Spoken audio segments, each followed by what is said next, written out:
Jürgen, the improvement you talk about over the last few games, certainly defensively, it can't just be down to a few changes in personnel. You said that No. generally things have changed. Yeah. Was is attitude one of them? No. Is that something you demanded of It's if it would be attitude, it would be easy. It would be really easy because then it's like, so they're good guys. It's not that they on purpose play bad. Never happened. Why should it? So that's why I cannot sit here when something is not going well and I say, oh, I told them everything, and then they just don't do it because it's not like this. Attitude is not a problem. In the end, it's an attitude problem, but not in your understanding maybe. It's the understanding of the necessity. So, for example, you can defend. So you would check, a player would check his stats, his running stats after a game, for example. Say in the game where everybody's happy about defending, I ran exactly the same like in the game when when you told me I was not good. Because about defending is in the first place is an impulse. So the situation changed from offensive to becoming defensive because you lose the ball or whatever, or they are in possession, and it's the first thing you go. So now let's say you go to the side where you have to go. A second later, you might run. You might have to run more because you run all the way back, and so attitude is there. You want to run, but it's just this understanding that because in our situation we don't score an awful lot of goals. We don't create 500 chances. So it's this situation when you are in winning ways, when you score goals and stuff like this, and you miss a chance, and it's just a missing chance, and you know, oh, that's how it goes. Okay, let's do that again. Next time we'll score. Now it's like this little moment of, oh, again. So, and that's the moment where Brighton, Chelsea, where they or Wolves, where they go from. Normal, we would do that as well. And so now it's not attitude, but we had to. The Brighton game was good for making 100,000% everybody aware of this fact. Because it's not that we spoke only since then about it, but that was like the low point where, okay, that's not allowed, and yeah, it's work. It's hard work to get there again. If it would be easy, and everybody could have done it over the last 5, 6, 7 years or whatever. They oh my God, that's so easy. Let's do it as well. So it's not that easy. You have to get into this situation again, and that's what we are working for. And I really saw steps in the right direction, real steps, and that's important. And that's my must be my first concern when I think about the lineup, the starting lineup, because how can we start and then how can we get stability in the situation, and from there we can go. Then we can do after that everything. Maybe we have to control the game or we have to chase the game, whatever. But when you have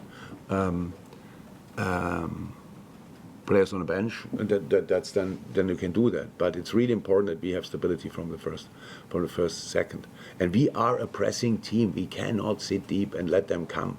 So if we would do that now, that would be a complete turnaround. We cannot do that. But we can decide how big the pitch is as well. So that's possible. And that's what we didn't do. And when you remember the Brighton game, I never saw a bigger pitch as a pitch in Brighton.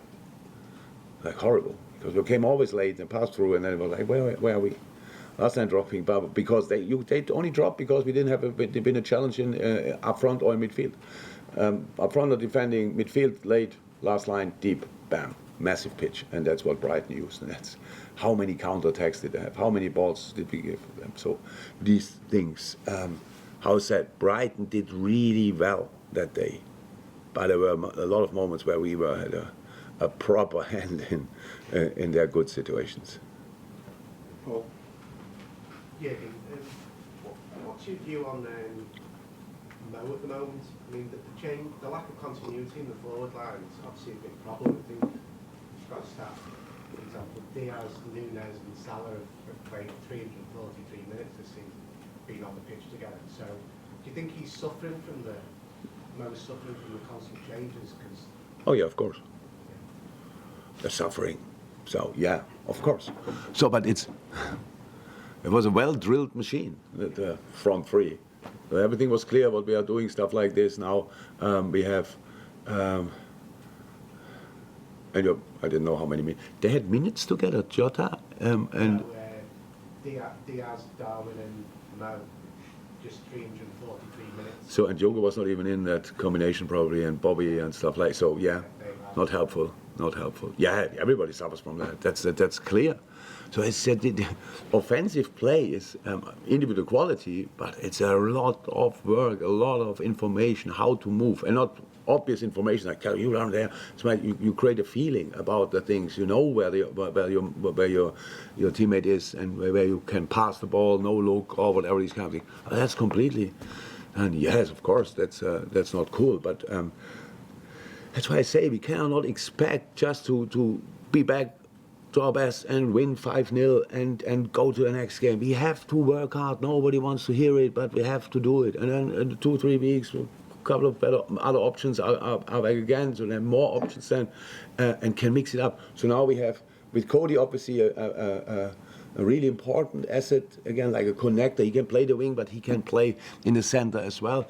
When Darwin is playing there, he's obviously more higher up, going in behind these kind of things. So all different things. It was always clear that we never played with a 9 before.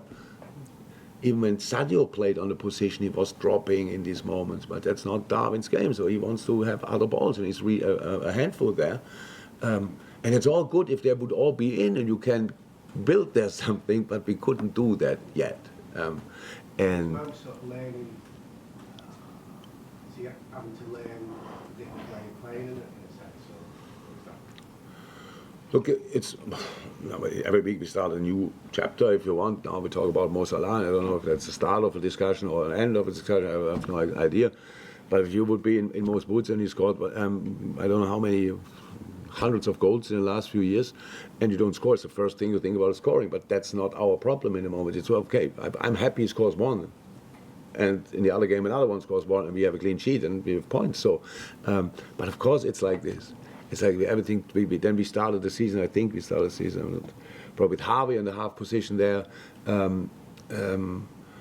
Hendo is different, not too different. Now it's Naby in the moment, so the things are different all the time. But usually you have a real basis you build on, and that's what we don't have really, because. You can people are, yeah, why is that now the case? Yeah, that's not so difficult to explain, and it would not be that obvious if the opponents would not be there as well. So some of them don't have problems at all, and then a football game can get really, really hard. But from here in this building, we are 100% ready to work through that. Like, but I wish everything would be easier again. We would be qualified already for finals at the end of the season. Yeah, absolutely. But unfortunately, I had experienced different things in my life, and not all of them were super positive. But the only thing I know, if the better and the clearer you behave in your down moments, the better will be the up and high moments after that, 100%, because you have to be respectful, you have to show the right things, you have to criticize but not going mad, all these kind of things. You have to go through it, and then there's not only light at the end of the tunnel, there are finals, and there are trophies at the end of the tunnel. That's all there. Not now. And the only problem in life we have is constantly the time. Nobody wants to invest time into that. That's how it is. But yeah. The situation is not perfect, but as I said, the basis of the last 2 games is something I really can work with. Last one this section, Chris. Yeah, just about similar really, because I was going to ask you about what you assess Cody since he came in. It's been a very difficult time for him not to come into the Liverpool team. I suppose it's just reiterating that it's not being easy. His defending is outstanding. Now I will say, okay, we bought a striker and talk about defending, but the defending in this position is outstanding. The center position, that's really what we need. So everybody in this team is used to that when the ball goes wide and goes inside to the 6, that there is somebody around. So and then all of a sudden there's nobody around, and then pass just the ball from there. So and against Chelsea, 2 sixers, Brighton 2 sixers. So that's the engine room, the decisive room of a football pitch, and we just let them pass the ball and whoops, done. That's not possible. So that's really good. He's on a ball good. You can see in his finishing now, he's a sensational finisher, and he's shooting from distance, outstanding. But in the games, he's a bit in a rush, and now a moment not the right position to a ball. While the ball is not, you cannot even see that. That is an extreme strength of him, and everybody, we got a long-term contract here, will see that. So I'm completely happy. Of course, and now people say, yeah, but he didn't score. And yeah, my God, coming in as a striker in our team in this moment, yeah, congratulations. And then getting judged because of you don't score, that's really cool. But of course, internally, it's all fine. He's fine. He's a smart boy. He really wants to learn. A really good listener, and so everything's fine with him.